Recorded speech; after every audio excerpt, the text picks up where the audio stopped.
Hello students, welcome to psycho Gyan YouTube channel. इससे पिछली video में हम बात कर रहे थे मनोविज्ञान में प्रयोग के बारे में, जिसमें हमने बात की द्विपार्श्विक आंतरण में। उसमें जो हमारी मटेरियल यूज़ किए गए थे उसमें एक चीज़ नई थी जो इससे पिछले प्रयोग में नहीं थी, वो थी ग्राफ पेपर। तो यहाँ इस वीडियो में मैं सिर्फ ये बताऊंगा कि ग्राफ पर अपने आंकड़े किस तरह से दर्शाना है।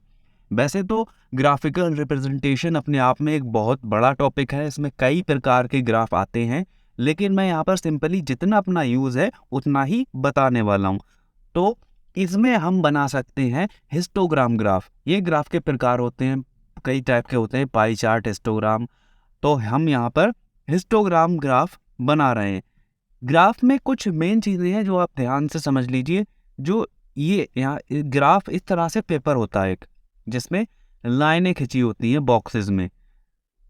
कुछ नंबर्स इधर से इधर को बढ़ते हैं, कुछ इधर से इधर को बढ़ते हैं। यहाँ पर हमेशा शून्य रहता है इस कॉर्नर पे।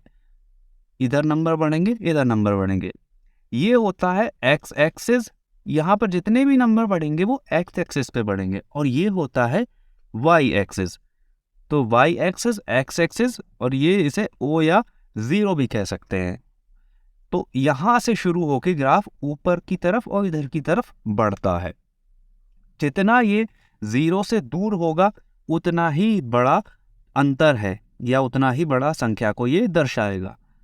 जीरो के जितना करीब उतना ही छोटी संख्या या उतना छोटा अंतर ये दर्शाएगा। यहाँ पर ये जो मार्किंग है 1, 2, 3, 4, ये हम अपने हिसाब से करते हैं बराबर इंटरवल पे। जैसे यहाँ पर हम 1, 2, 3, 4 ना लेके हम यहाँ कर सकते हैं 2, 4, 6, 8, ऊपर 10, 12, 14। और इधर भी हम ऐसे भी कर सकते हैं कि 2, 4, 6, 8। मतलब ये जो स्केल है ये हम अपनी सहूलियत के हिसाब से सेट करते हैं कि हमें कितना बड़ा डाटा इस पे दर्शाना है। तो उसी के अकॉर्डिंग हम यहाँ पर 10 भी ले सकते हैं। 10, 20, 30, 40। अगर हम 10 का इंटरवल लेंगे तो हम यहाँ 10, 20, 30, 40 करके दिखा सकते हैं। लेकिन हमें यहाँ पर एक स्केल बतानी होती है। जितनी भी बड़ी या छोटी स्केल लें, हमें ग्राफ में कॉर्नर में लिखना होता है स्केल, कि हमने क्या स्केल लिया है। ये जो यहाँ से और यहाँ तक की दूरी होती है ये होती है 1 सेंटीमीटर। तो हमें यहाँ पर स्केल में दर्शाना होता है कि ग्राफ पे 1 सेंटीमीटर इक्वल टू 1 मीटर। अगर हम किसी चीज़ को मीटर में दर्शा रहे हैं तो 1 मीटर लिख देंगे। 1 किलोमीटर कर देंगे अगर हम किलोमीटर में कोई दूरी दर्शा रहे हैं। मतलब कि जिस भी इकाई में दर्शा रहे हैं उसे 1 सेंटीमीटर पे हमने कितना माना है वो हम यहाँ स्केल में कॉर्नर पे लिखते हैं ग्राफ के। अब हम बात करते हैं अपने डाटा को हम इस पे कैसे दर्शाएंगे। हमें क्या मिला था? हमें मिला था त्रुटियों का मध्यमान और समय का मध्यमान। तो मान लीजिए हमें 2 ग्राफ बनाना होंगे, फिर एक त्रुटियों के मध्यमान के लिए, एक समय के मध्यमान के लिए। और इस तरह से भी हम कर सकते हैं कि एक ही ग्राफ पर हम दोनों चीज़ों को दर्शा सकते हैं, लेकिन वो थोड़ा सा हौच पौच हो जाएगा। तो मैं यही रिकमेंड करूँगा आपको कि आप 2 सेपरेट ग्राफ लें, एक पे त्रुटियाँ दर्शाएं, एक पे समय दर्शाएं। मान लीजिए हम ये त्रुटियों के लिए ग्राफ बना रहे हैं, तो हम यहाँ पे कह सकते हैं कि 1 सेंटीमीटर